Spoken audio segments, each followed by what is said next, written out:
Our final section of Chapter 12 is going to cover similar solids.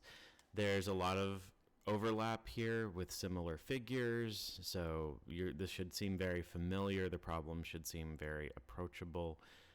There's really nothing new in here, so we'll kind of go through really quickly on the notes and do a few example problems, and we'll keep this one short.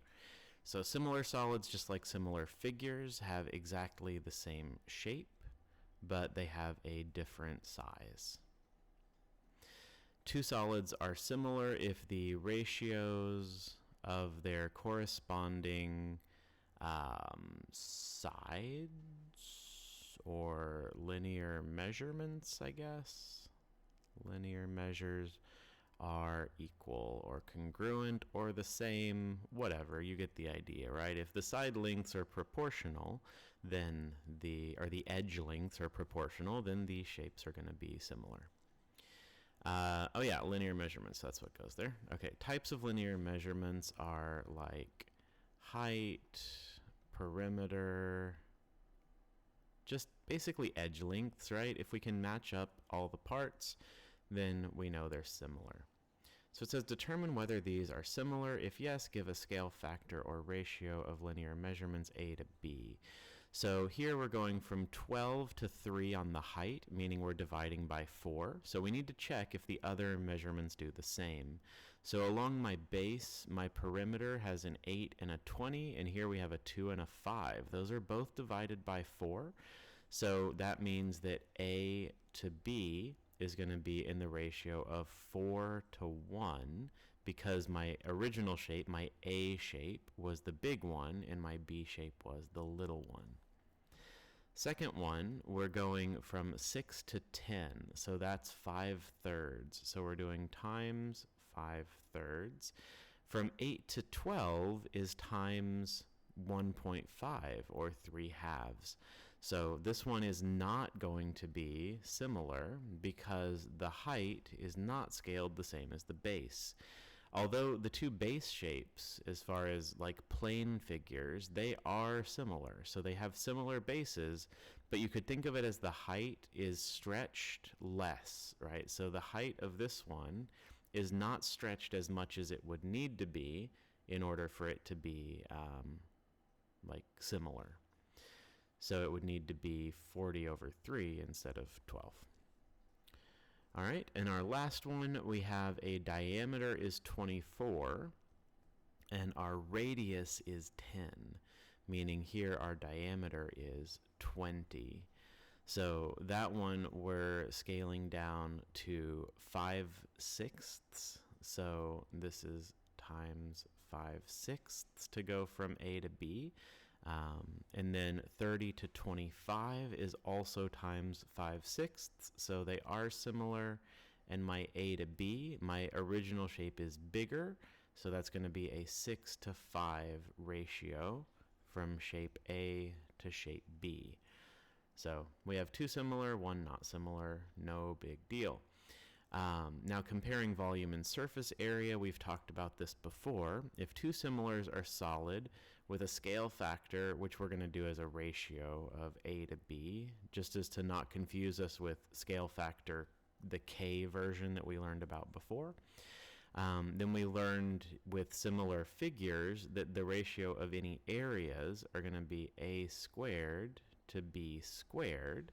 Because this one is linear, this one is area, and then volume, of course, would be A cubed to B cubed.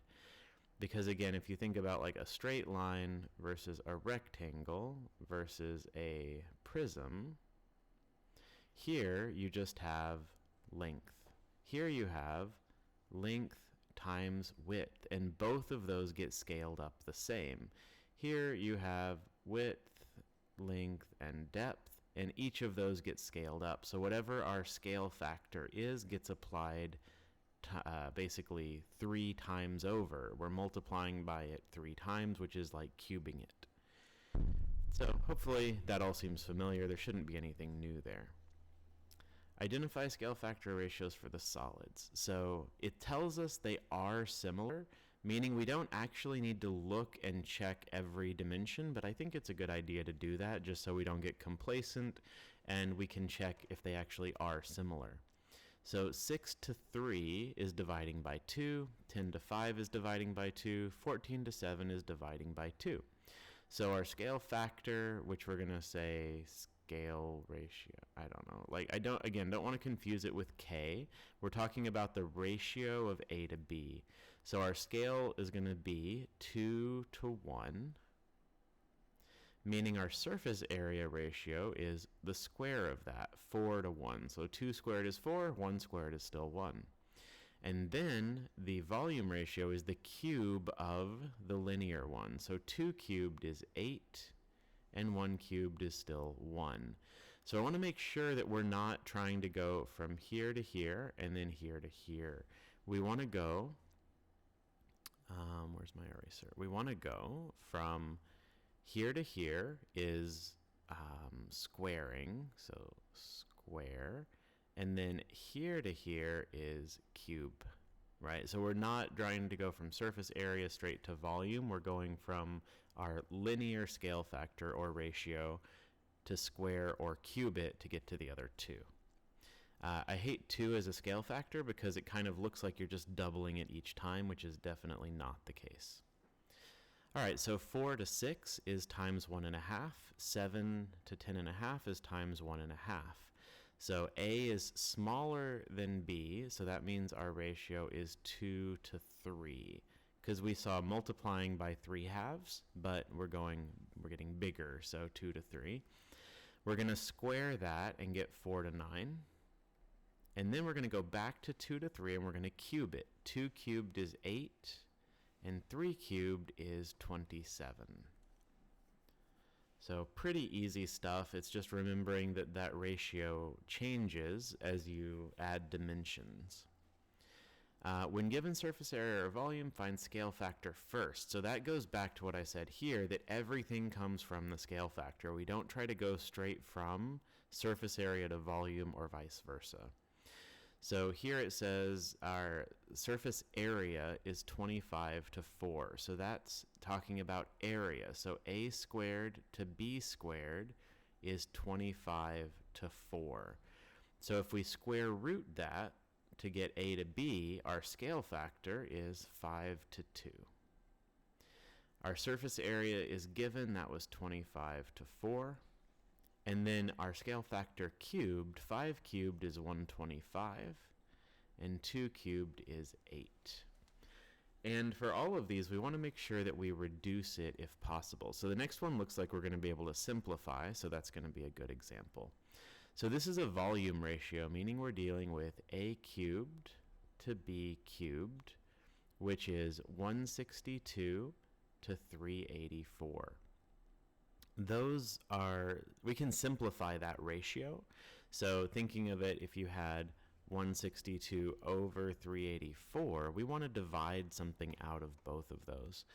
So I can divide 2 out of both for sure. Let's see if we can do more. So that would be 81 over 38 over 2 is 19, so 192. 81 is only divisible by 9, and 192 is 180. So I could simplify by dividing by 3. So 81 over 3 would be 27. 192 over 3 would be 64. This is only divisible by 2s, and this is only divisible by 3s. So that's my most simplified version, 27 to 64. And then I want to cube root that. So 27 to 64 is my volume ratio. Then we're going all the way back to scale factor or scale ratio, which is going to be the cube root of this. The cube root of 27 is 3, and the cube root of 64 is 4. So we ended up with a nice clean 3 to 4 ratio. But remember that we found that by first simplifying our volume ratio. Our surface area then will be the square of that, which is 9 to 16. So again, don't try to jump straight from volume to surface area. Go all the way back to scale factor first. So yeah, these are pretty easy. I'm just going to leave the rest as practice for you. That kind of covered all of our scenarios. We started with linear scale factor. Sorry. We started with linear scale factor. We started with a surface area here, and we started with volume here. So that pretty well covers all the kinds of problems, and I'll leave the rest for you to practice on.